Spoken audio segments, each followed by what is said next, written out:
Avec Evelyne, on a encore des mystères. Ils n'ont pas le guide d'instruction. À un moment donné, on se met d'accord, on va l'essayer, on va évaluer, puis on corrige le tir à chaque fois. Evelyne, c'est notre deuxième enfant. On s'est rendu compte que quelque chose ne fonctionnait pas. À 9 jours, vraiment, là, on a passé de « Ah, l'allaitement, il y a peut-être des défis » à « OK, ça ne fonctionne pas, ça prend un tube, on va rentrer des professionnels. » Ils nous ont abordés, ils nous ont dit on va faire des tests génétiques, on soupçonne certaines maladies dégénératives, puis dans certains cas, mortelles. Je me souviens d'être revenue à la maison de façon automate, je m'en étais pas rendu compte.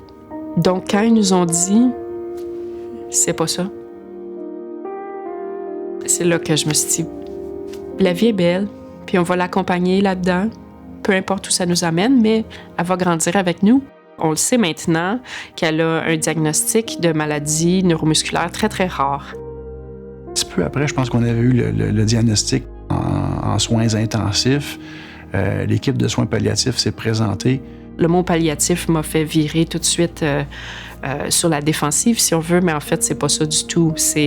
C'est pas juste pour les soins de fin de vie, c'est aussi pour accompagner dans toutes les étapes de la vie entourant quelqu'un qui est affecté par une condition médicale complexe.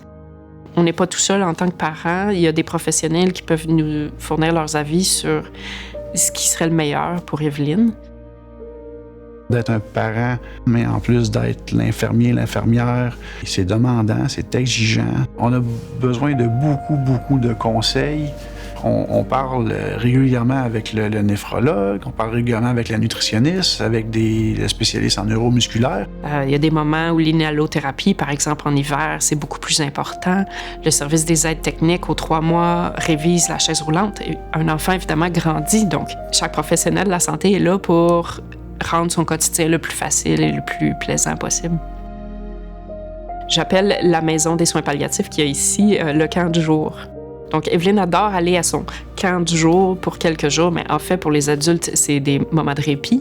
C'est un peu un des seuls endroits où elle peut être prise en charge médicalement, puis aussi faire des activités connexes, puis en même temps, ça nous permet d'avoir des activités avec notre famille, notre Victor. C'est une fille qui a énormément de caractère. Elle a une force, une joie de vivre. Evelyne est une enfant tellement drôle et tellement coquine. Elle va arriver derrière nous, elle va nous surprendre, elle va ouvrir les portes, elle veut jouer.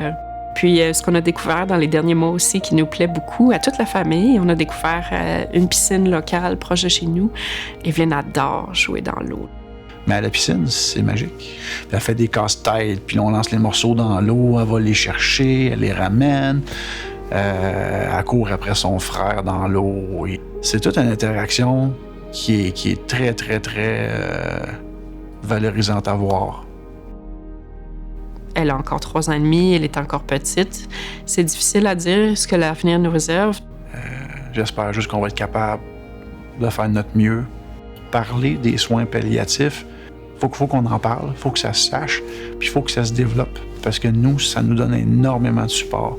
C'est pour aider le quotidien, c'est pour rendre la vie plus facile. Il y a toutes des équipes, des professionnels qui sont là, qui peuvent faire une belle différence dans notre vie de parents et dans la vie de notre enfant.